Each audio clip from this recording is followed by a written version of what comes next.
Just wanted to ask you, have you had a chance to review any of the unredacted files over at the DOJ, the Epstein files? I did. You did? Yeah, I just came from there. What can you tell us? There's a bunch of sick fucks.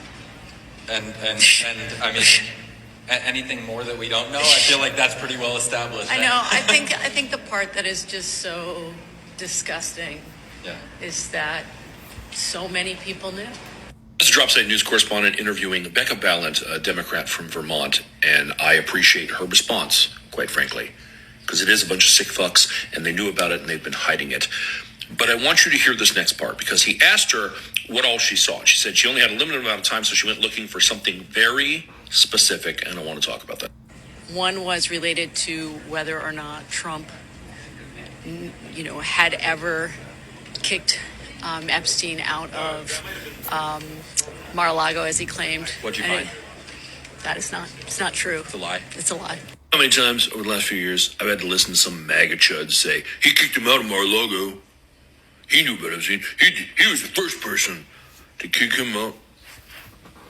Now we know, like Jeffrey was saying, he was having Thanksgiving with him after he was elected. Trump only said something to police after he was arrested and charged. He claimed it was before. It was after. That's Vermont's Becca Balint, by the way, and she had some choice words for Pam Bondi during her testimony in front of the House Judiciary Committee today.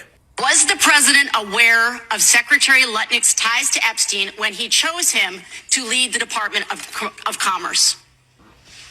Was he aware? Chris Malin was a Border Patrol agent. Okay, so I'm going to conclude that the president, in fact, did know about his ties because he was the next door neighbor. Shame on you. Oh, for goodness sakes. You're this from is a tiny, pathetic. beautiful This is state. pathetic, Mr. Chair. Will be in order. I am not asking trick questions here. You The got American your 5 people minutes. have a right to know the answers to this.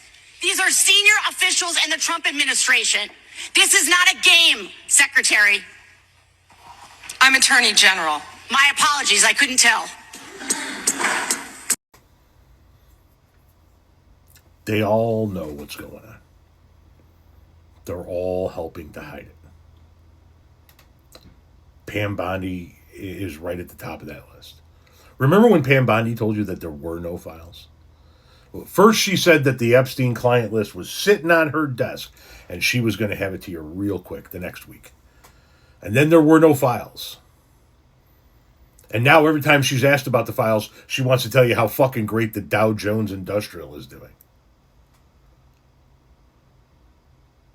She was asked a direct question and she couldn't answer it because she's part of the cover-up.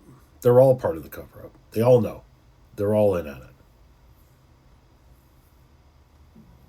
I don't think that there's a single member of this administration currently that doesn't know what's in those files and isn't actively working to, at a minimum, poo-poo it all at the behest of Donald Trump.